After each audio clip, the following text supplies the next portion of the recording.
o jubileu deve acontecer na base, mais perto do povo possível. Quando alguém se converte, há sempre alguém orando em algum lugar. Não há um dom maior na fé do que você ter a certeza de que você é perdoado. A nossa vocação, nossa vida, ela não é só aqui na terra. La speranza non delude, non dimentichiamo questo.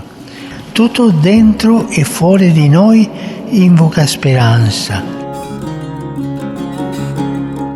Podcast Ano da Oração, Cantores da Esperança. Olá, este é o podcast Ano da Oração. Eu sou Juliana Masterini Moisés, jornalista da Arquidiocese de Londrina. Eu sou Renata de Paula, jornalista da Rádio Alvorada, emissora da Arquidiocese de Londrina. Este é o segundo episódio dos podcasts sobre o Ano da Oração, convocado pelo Papa Francisco como uma grande sinfonia de oração, em preparação para o Jubileu Ordinário de 2025, Peregrinos da Esperança.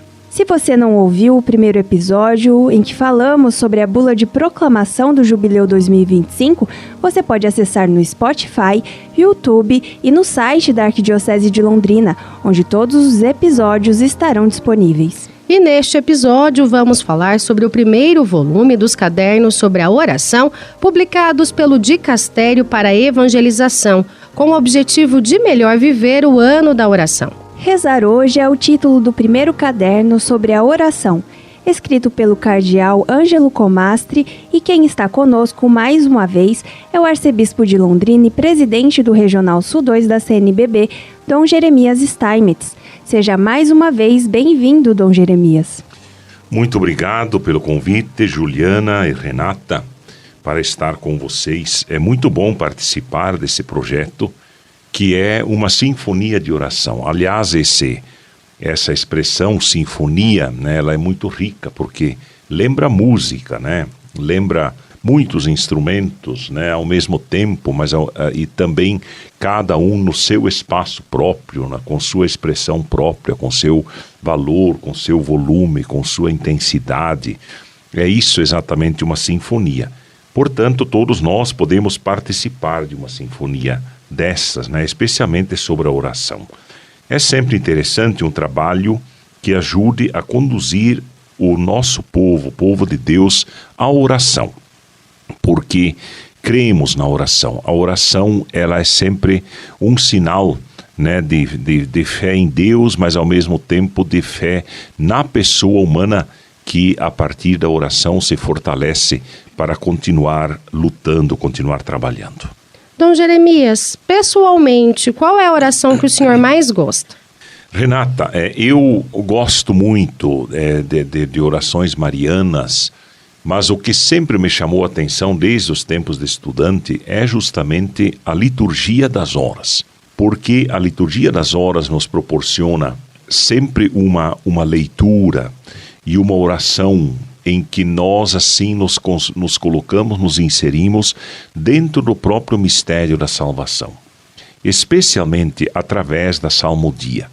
A salmodia, ela tem as mais diferentes expressões humanas, desde a alegria mais incontida até a tristeza mais profunda, poderíamos dizer, nós podemos encontrar na oração dos salmos, que colocam sempre a alma, né, do ser humano no contato, no confronto com Deus que consola, Deus que admoesta, Deus que ensina, Deus que chama a atenção, né, para a sua própria realidade, para as suas próprias qualidades de Deus e que muitas vezes nós deixamos de lado. E assim, junto com a liturgia das horas, a leitura orante da Sagrada Escritura. Porém, todas elas se tornam uma realidade muito presente, uma continuidade, uma preparação, ou melhor, em ordem, uma preparação para a Eucaristia e uma continuidade da Eucaristia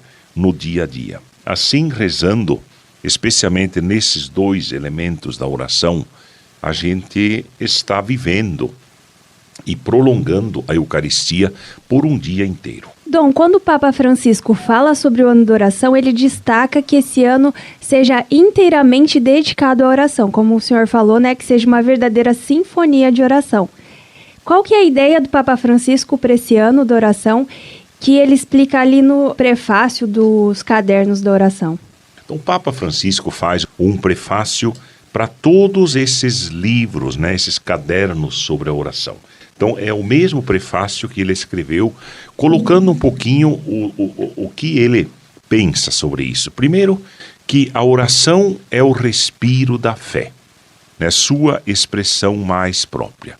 Só reza quem tem fé, que acredita em Deus, por exemplo. E se ele acredita em Deus, é porque ele, então, crê que Deus vai vir em seu socorro. Até na antiguidade, né, quando se falava dos pagãos, assim por diante, toda aquela questão da idolatria, eles tinham fé. Porém, eles rezavam a deuses, a ídolos, né, não ao Deus verdadeiro. Então, como explicar isso exatamente? Não é fácil encontrar palavras para expressar esse mistério. Quantas definições de oração podemos colher, por exemplo, dos santos, dos mestres da espiritualidade, bem como das reflexões de teólogos. A oração, todavia, sempre se deixa descrever na simplicidade daqueles que a vivem. O Senhor, por sua vez, nos advertiu sobre o dever de não desperdiçar palavras quando oramos e nos confiar ao Pai, que sabe nossa necessidade antes mesmo de pedirmos. Eu lembro, né, por exemplo, da questão do silêncio na oração. Como restaura o silêncio, por exemplo, diante do Santíssimo Sacramento, o silêncio diante de um texto bíblico. Como é restaurador o silêncio na liturgia, né, quando bem cultivado, assim. Não é um silêncio vazio, mas é um silêncio, digamos assim, grávido de esperança, grávido de profundidade, né, de amor verdadeiramente. E também não me esqueço uma historieta, né, que se conta sempre, daquele lenhador, né, que acordava todos os dias de manhã, no nascer do sol, e colocava-se com os braços abertos olhando para o sol. E alguém perguntou para ele assim: mas lenhador, você adora o sol? Ele disse: não, eu acho o sol bonito, mas eu adoro mesmo aquele que criou o sol. Que coisa linda, né? Que mente que deve ser essa que criou o sol, que é capaz de criar admiração nas pessoas mais simples. Então é com esse sentido que o Papa Francisco quer falar sobre a oração. E nesse ano, portanto, de oração, essa sinfonia de oração, nós somos provocados, enquanto igreja, enquanto bispos, padres, assim por diante, a termos muita criatividade nesse tempo.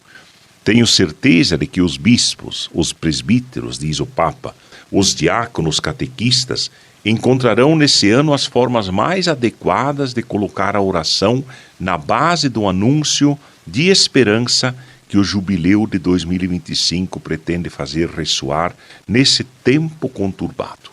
Que a oração pessoal e comunitária se torne incessante, sem interrupção, segundo a vontade do Senhor, para que cresça o reino de Deus e o Evangelho alcance toda pessoa que busca amor e perdão.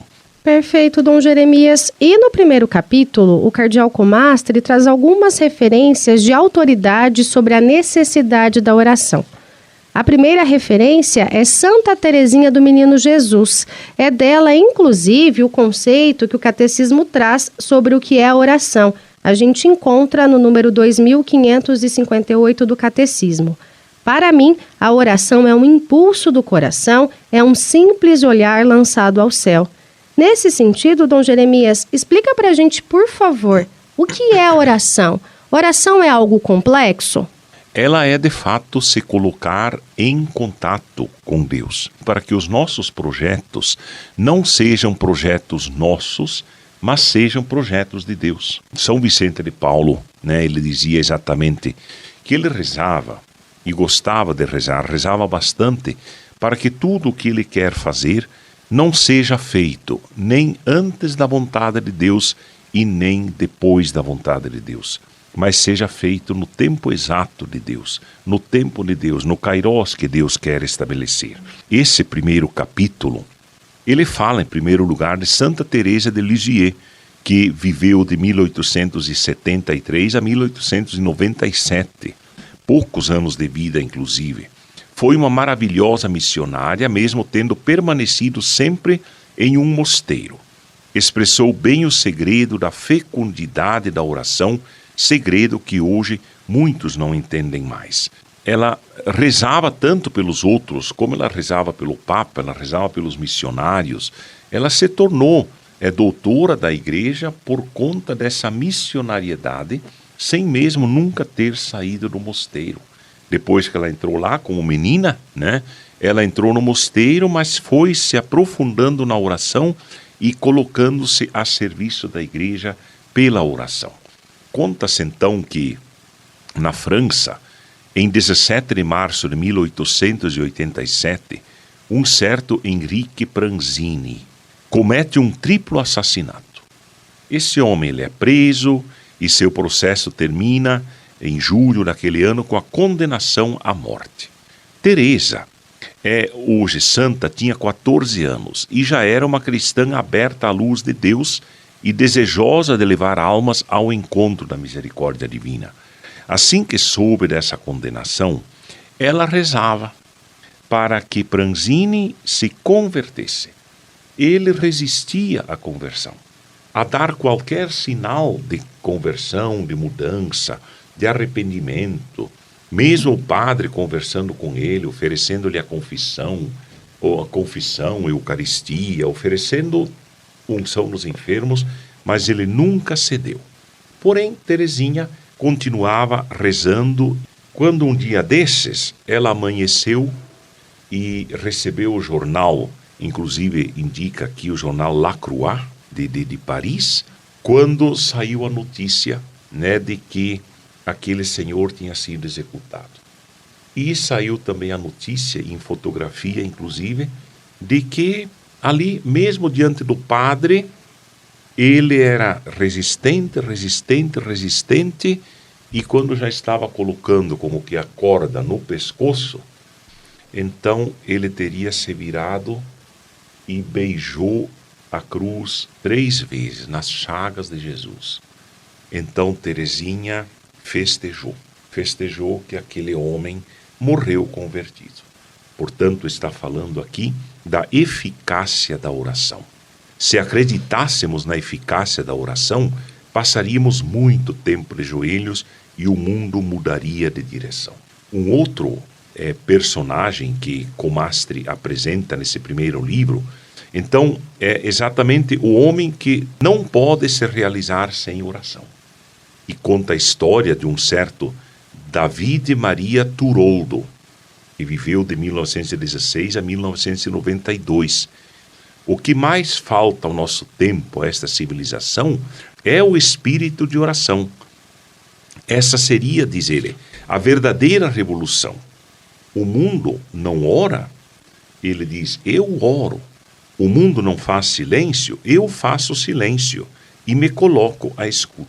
Comastre completa dizendo, sim, é preciso voltar a rezar.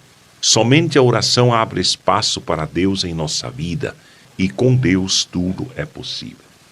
Ainda um outro personagem que é apresentado é mulher, Madre Teresa de Calcutá. Comastre conta a história dele, que era padre, e cumpria todas as suas funções, e foi visitar a Madre Teresa. E perguntou para a Madre Teresa sobre a oração. Madre Teresa pegou na mão dele e disse, olha, você precisa rezar mais, porque senão como é que você vai querer ajudar os pobres? Você faz bem em celebrar a missa todos os dias, rezar o rosário, o breviário, é o seu dever, veja bem. É o seu dever, mas você deve adicionar um pouco de tempo de adoração diante da Eucaristia, a sós com Jesus. Madre Teresa, em sua vida, nos lembra uma verdade indispensável. Sem Deus, somos pobres demais para ajudar os pobres. Esse capítulo de Comastre, ele coloca vários elementos, né, para a oração que nós precisamos cultivar. Ao mesmo tempo a profundidade, o silêncio, mas precisamos cultivar o rezar sempre, né, o rezar pelos outros. Tantas vezes que você reza e parece que você não tem intenção nenhuma, né? A gente sempre aprende a rezar pelos pecadores. Muito bem, né? A gente reza pelos pecadores. Agora, quem essa oração vai atingir? Ou quem será atingido por Deus por conta da nossa oração? Isso a gente não sabe. Mas a gente está contribuindo com o mistério de Deus e com pessoas que talvez estão sendo salvas, né? Lá de vez em quando a gente escuta, pelo menos no meu ministério, os padres ouvem muito isso. Olha, a gente reza pelo Senhor sempre, reza pelos padres sempre, reza pelo Papa sempre. Aliás, o Papa sempre pede que rezem por ele, né? Isso é legal, né? Porque faz exatamente as pessoas perceberem que a oração, ela não é jogada fora. E Dom, o senhor falou ali da importância da oração, deu esses exemplos. Isso tem a ver também com o motivo do Papa ter convocado esse ano de oração em preparação para o jubileu do ano que vem, né? Isso mesmo. Para que o jubileu possa ser de fato um jubileu na vida das pessoas. Esse é o objetivo do Papa.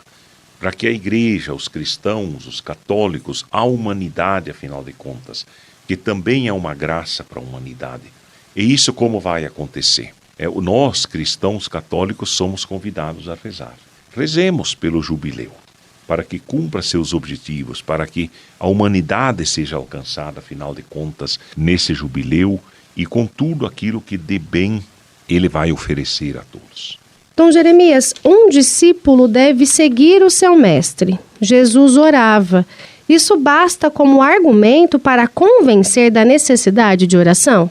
O Papa Francisco, ele cita, né, que de Jesus nós aprendemos pelas suas palavras, então conhecer o Evangelho, pelos seus gestos, então perdoar, assim por diante, pelos seus gestos especialmente de caridade, e pelas suas atitudes. Talvez a que mais nos toque para a gente compreender bem é justamente essa atitude de oração de Jesus. Ele rezava à noite, antes das suas decisões, antes de dar grandes respostas, rezou antes de entregar a vida, rezou na cruz, rezou até mesmo ali, antes de dizer, em tuas mãos entrego o meu espírito. A vida de Jesus era a oração. Podcast Ano da Oração, Cantores da Esperança. Você está acompanhando o podcast Ano da Oração, Cantores da Esperança. A gente conversa com o arcebispo Dom Jeremias Steinmetz sobre o primeiro volume dos Cadernos sobre a Oração, intitulado Rezar Hoje. Você pode acompanhar este e os outros episódios pelo Spotify, YouTube e site da Arquidiocese de Londrina. Não se esqueça também de compartilhar este episódio com a sua comunidade, pastoral ou movimento. Dom, dando sequência à nossa conversa, uma dúvida que eu acredito que seja muito frequente: como rezar ou como iniciar uma vida de oração? Comastri comenta que nós sempre devemos, de fato, pedir, né? Senhor, ensina-nos a rezar. A palavra de Deus nos responde com elementos importantes que vamos ver se a gente consegue destrinchar um pouquinho aqui para você que nos acompanha, prezado ouvinte. O primeiro passo, digamos assim, é do homem em direção à oração. Tem inclusive um texto, né, do Salmo 39.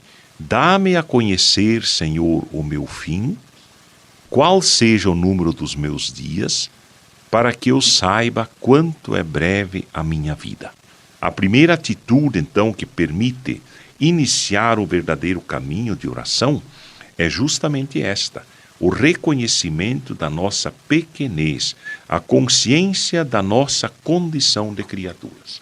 Sem a humildade, não se chega a Deus. Somente o homem que aceita serenamente sua pequenez como ponto de verdade e ponto de partida do caminho da sua inquieta inteligência poderá chegar a sentir os passos do eterno e a carícia do infinito. Isso é, naturalmente, viver na oração. Mas um segundo passo do homem em direção à oração é este, de Lucas 18:13, diz: meu Deus, sê propício para mim que sou pecador. Nietzsche, que foi um filósofo que morreu em 1900, filósofo inquietante e testemunha singular do drama da cultura ocidental, num livro dele, A Gaia Ciência, declara com veemência: Deus está morto, mas dado o caminho dos homens, ainda pode haver cavernas por milhares de anos nas quais sua sombra será mostrada. Nós ainda temos que derrotar sua sombra também, dizia Nietzsche. Então, Deus está morto, mas os sinais dele continuam por ali, dizia ele, né? Então, esses sinais nós vamos descobrindo, né? Propósito insano de Nietzsche: Deus de fato nunca se tornará uma sombra, ao passo que o homem se torna uma sombra ao se afastar de Deus. O próprio Nietzsche, no aforismo 125 dessa obra, nos entrega uma página sofrida na qual o ateísmo não é mais apresentado como uma conquista, mas como um drama pesadíssimo do homem de hoje. Mostra muito esse modo de ver que o homem de hoje, o homem moderno, contemporâneo, tem às vezes diante de Deus.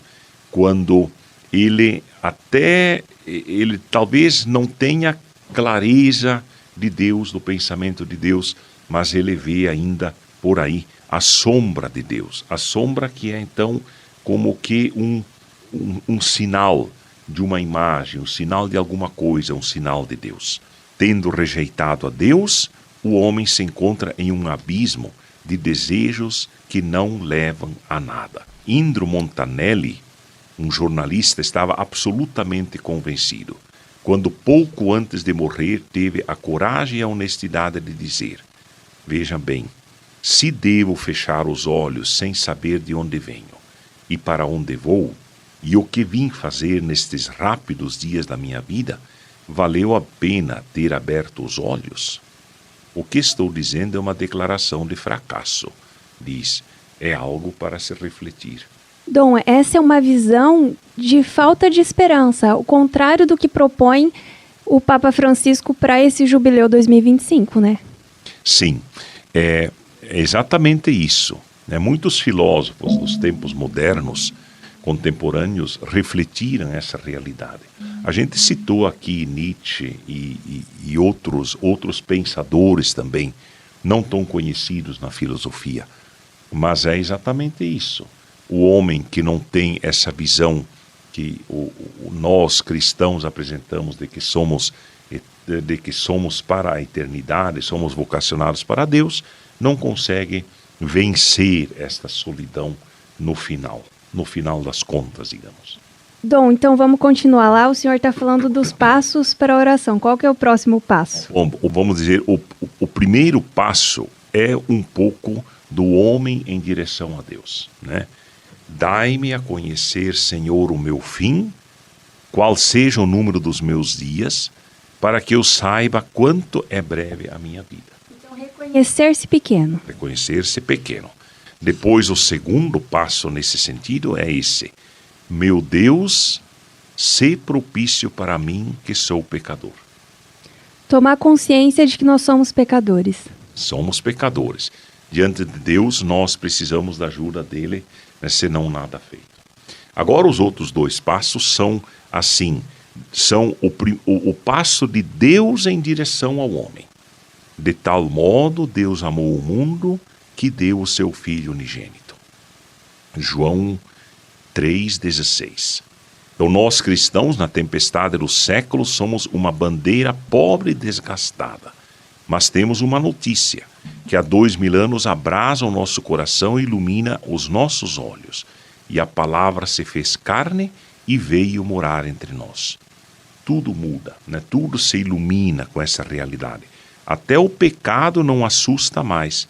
De repente é iluminado por um raio de esperança em uma página belíssima, né? do próprio Evangelho.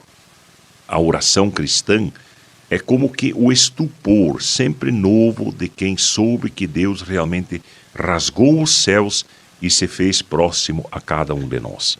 Aqui, Comastri usa essa palavra estupor.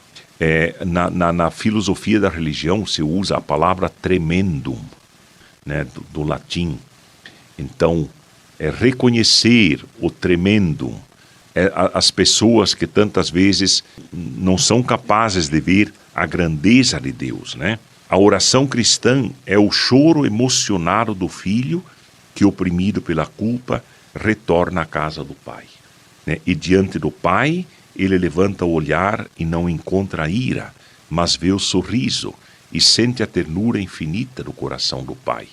A oração cristã começa assim.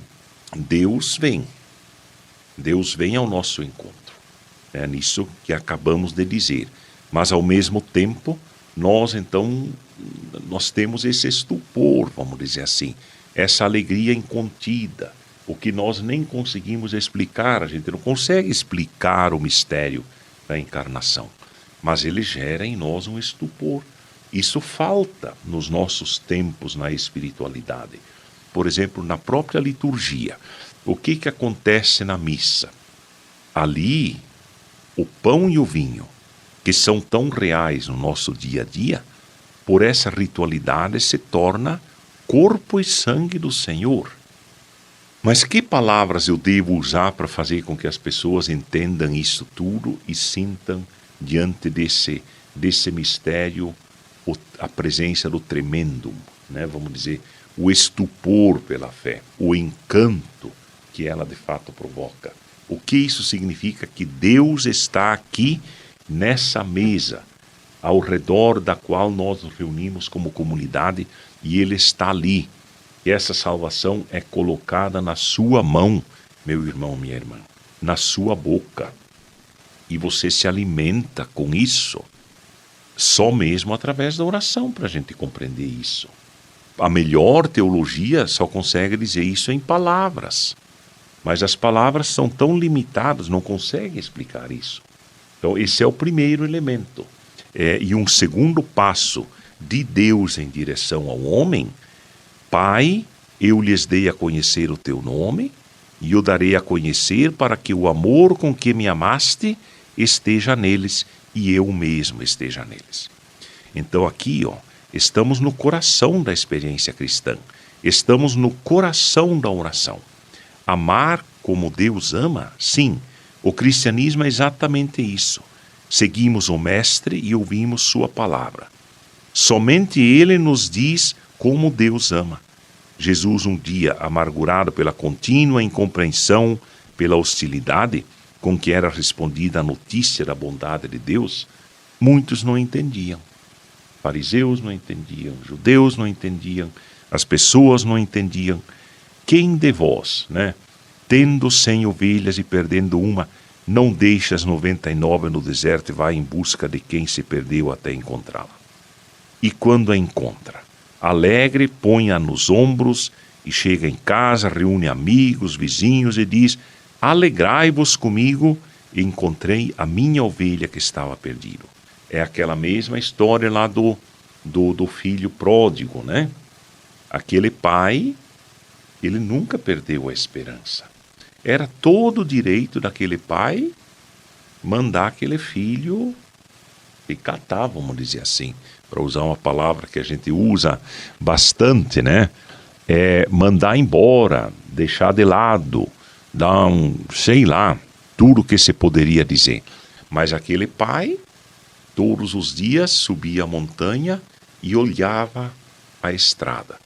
Um dia, ele viu alguém, um vulto, vindo lá longe. Ele já, de certo, viu qualquer parecência com o filho, já foi correndo ao seu encontro. Mais ou menos Levinas, um grande filósofo, ele fala dessa filosofia do rosto, Eu fico imaginando o rosto que aquele pai imaginou do filho quando o encontraria. Do filho voltando, do filho retornando, e Deus e esse pai acolhendo. Tanto assim que hoje A gente não sabe se é a parábola do filho pródigo ou se é a parábola do pai misericordioso, né? Porque mostra exatamente como Deus quer agir.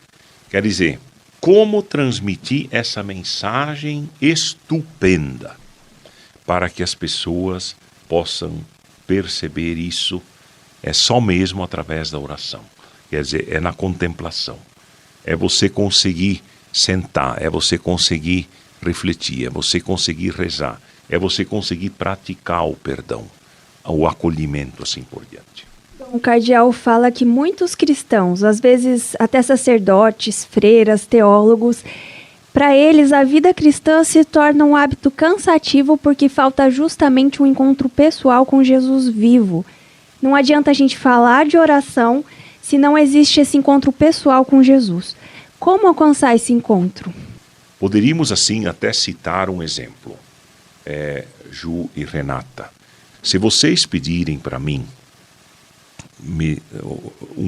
uma aula sobre a Austrália, vocês me dão aí um ponto de internet, né, um bom computador, um notebook ou até mesmo celular, e eu, daqui 1 hora, eu dou a vocês uma aula sobre a Austrália, sem nunca ter ido para a Austrália, né?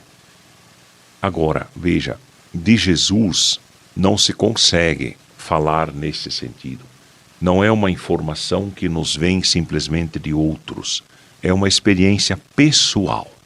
Quem tem experiência pessoal de Jesus Cristo não precisa de muita teoria. Ele consegue falar sobre isso, por quê? Porque é isso que ele sente, é isso que ele vive, é isso que ele transmite. Algumas pessoas pensam que ser cristão, católico, é simplesmente ter muita clareza, vamos dizer, clareza conceitual, assim por diante. Sim, isso é muito bom. Também é uma necessidade para aliar a clareza conceitual a uma experiência fundamental, né? Então, até mesmo o domingo, por exemplo, não é você falar do domingo como lei, como mandamento, que você vai viver o domingo. Se você não consegue perceber que o domingo é a Páscoa semanal, em que você recorda o mistério cristão sempre na liturgia, e que você faz parte de uma comunidade que é testemunha no mundo, né? Portanto, essa alegria que nós precisamos sentir pela nossa fé. Dom, o senhor destacou a necessidade dessa experiência pessoal com Jesus. A gente queria pedir que, por favor, o senhor nos dissesse qual mensagem o senhor acredita que deve ficar no coração de quem está acompanhando o nosso podcast quando a gente fala sobre oração. Em primeiro lugar, eu diria assim, aprender a rezar. Hoje nós temos muitos métodos. Eles são importantes, mas é o apelo do coração que mais nos desafia. Portanto, rezar como um apelo que vem do coração da gente e que, pelo costume, pelo entendimento, pela necessidade, vai se tornando para nós também uma obrigação. E assim nós podermos entrar no mistério de Deus. Só compreende o mistério de Deus aquele que vive esse mistério. As pessoas humildes, como elas rezam, elas simplesmente rezam na sua humildade, reconhecendo, né, aqueles 4 elementos que nós colocamos, né, da nossa caminhada rumo a Deus e da caminhada de Deus rumo a nós. A oração é esse encontro, em que eu reconheço a minha humildade, mas em que Deus continua dizendo, não, você é importante, você é meu filho, você é amado por mim, você continua tendo uma missão. E isso é extremamente interessante. Eu penso que isso não pode faltar, essa humildade, mas ao mesmo tempo a certeza de que Deus já veio até nós. Nós é que precisamos redescobrir isso um pouquinho. Talvez ainda uma última imagem, né, para a gente poder pensar um pouquinho a oração, pensar um pouco Deus. Não tem aquelas máquinas que as pessoas chamam de mão do padre. para tirar terra, essas coisas todas, abrir buracos, tirar montanhas de terra, assim por diante, as escavadeiras, né? O pessoal chama maldosamente, eu digo, de mão do padre, né? Mas é um pouquinho isso. A oração, ela é aquela mão estendida ali que vai cavando, quem é Deus, né? E nós vamos descobrindo pouco a pouco, porque aquela montanha que antes parecia intransponível, ela agora está se tornando revelação de Deus para a gente. Dom Jeremias, mais uma vez, muito obrigada por toda a partilha e pela presença do senhor no primeiro e também no segundo episódio do nosso podcast Ano da Oração Cantores da Esperança. Muito obrigado mais uma vez, e eu quero desejar que esse trabalho que nós aqui estamos fazendo de maneira mais próxima do nosso povo em Londrina, é desejo e que ele também seja feito, né, por outros bispos, dos bispos no seu lugar, falando mais diretamente ao seu povo. Então, o nosso desejo aqui é exatamente falar ao nosso povo de Londrina, aos nossos fiéis, a esse mundo que é essa arquidiocese. E Deus queira que o Ano da Oração produza muitos frutos e consiga produzir também muitos frutos de conversão, de mudança de vida. Termina aqui o segundo podcast sobre o Ano da Oração Cantores da Esperança. Produção e apresentação, Juliana Mastelini Moisés e Renata de Paula. Trabalhos técnicos de Edgar Vieira, o Romário e Everton Gasparim.